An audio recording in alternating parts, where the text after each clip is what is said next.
दौड़ और ठहराव।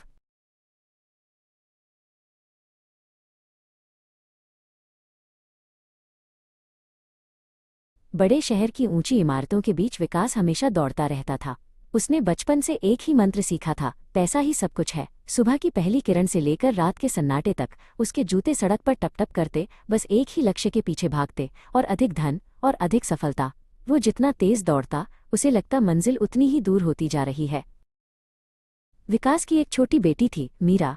एक शाम मीरा एक रंगीन कागज लेकर उसके पास आई और बड़े उत्साह से कहा, देखो पापा, मैंने आपके लिए क्या बनाया है। लेकिन विकास के कान पर फोन लगा था और दिमाग में शेयर बाजार के आंकड़े चल रहे थे।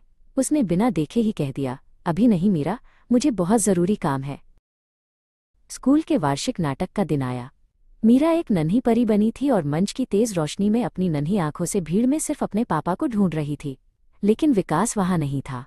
वो अपने दफ्तर की ठंडी मेज पर फाइलों और गणनाओं के बीच खोया हुआ था। मीरा के पंख आज थोड़े भारी और उदास लग रहे थे। फिर वह दिन आया जिसे विकास ने कभी नहीं सोचा था। एक गलत निवेश और डूबती साझेदारी ने उसे सड़क पर ला खड़ा किया। नौकरी छूट गई और बचत खत्म होने लगी। कल तक जो फोन काम के लिए बचता था, अब वो सिर्फ उधार की याद दिलाता था। विकास का आलीशान कमरा अब उसे काटने को दौड़ता था। थका हारा विकास एक शाम पार्क की एक पुरानी बेंच पर बैठ गया। उसकी जेब खाली थी और मन उससे भी ज्यादा बोझिल। उसने पीछे मुड़कर देखा तो पाया कि पैसे की इस अंधी दौड़ में उसने परिवार की मुस्कान, दोस्तों का साथ और खुद का सुकून सब कहीं पीछे छोड़ दिया था। वो सफल होकर भी हार चुका था। हार मानकर विकास अपने पुराने घर लौटा।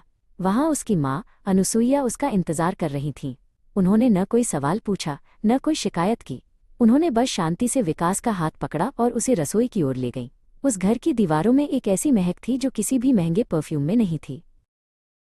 माँ ने उसे एक सादा सा निवाला परोसा। उस साधारण दाल रोटी में विकास को वो स्वाद और शांति मिली जो उसे बड़े बड़े बोनस में कभी नहीं मिली थी। अनुसुईया ने मुस्कुराते हुए कहा, बेटा, पैसा जीने के लिए जरूरी है, पर जीना पैसे से ज्यादा जरूरी है। उस रात विकास पहली बार चैन से सोया। अगले दिन विकास ने एक नई शुरुआत की। अब वो मीरा के साथ समय बिताने लगा।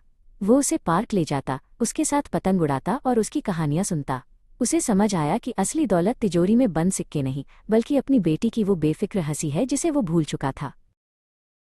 विकास ने फिर से काम करना शुरू किया, लेकिन इस बार दौड़ने के लिए नहीं, बल्कि चलने के लिए। अब वो शाम को दफ्तर जल्दी बंद कर देता और घर आकर मीरा के साथ खिलौनों से मीनार बनाता। उसने सीखा कि सफलता का मतलब सिर्फ आगे बढ़ना नहीं, बल्कि अपनों के साथ ठहरना।